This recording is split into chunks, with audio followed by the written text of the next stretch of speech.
2 tips for you. First, we have session on Policy Optimizer and on DNS, which were mentioned here. So you can go and watch them and get additional information on how we simplify and make everything significantly more efficient for you to work with, so you can shorten your time and focus on the important thing. And second, I want to touch on some of the myths that we cover around complexity. So a lot of the thing that you mentioned in this part has to do with reducing complexity. You have sensors who are also responders, so you can use them as both ways.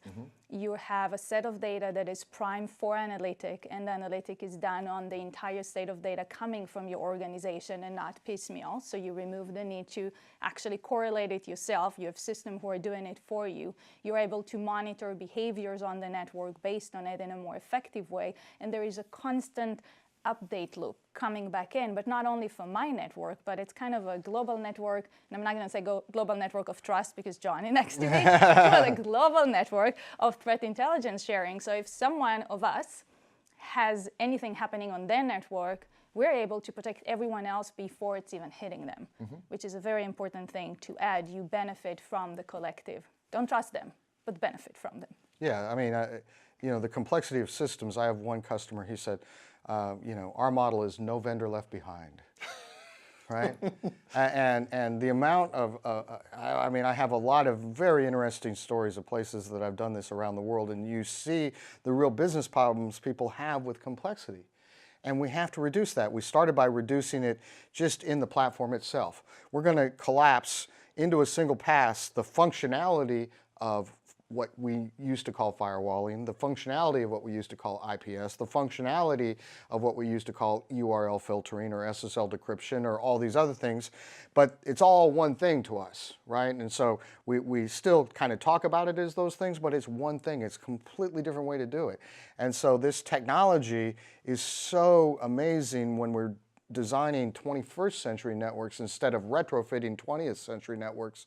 And it gives us the ability to actually meet the business objectives of the business who keeps us employed.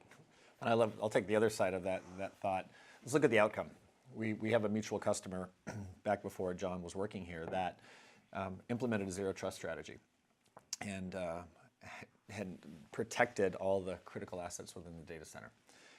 And then they brought in a pen tester and said, your job is to try and figure out what I've done wrong and penetrate my network. And since everything was tied down based on user ID and layer 7, the pen tester actually couldn't do anything in the beginning because they didn't have credentials. So the pen tester got upset and went back to the head of IT and said, well, I need credentials. So they gave him credentials. And then he couldn't do anything because his credentials didn't give him access to anything in the data center. And so the pen tester got really frustrated and said, you're just trying to make me look bad.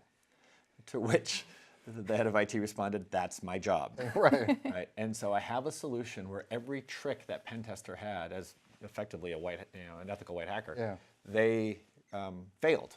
And so the outcome, the flip side of this, from an audit perspective, as John alluded to earlier, or from dealing with pen testing to make sure that we've got these rules set up right, the simplicity of zero trust defeats those attacks. And so the outcome is you spend less time trying to remediate your network based on what your quarterly pen test attack did or what they found. And you're simply dealing with the reality of your business. And just don't provision hackers, right? I mean, the fact those that are bad rules to have. Yeah. Well, thank you.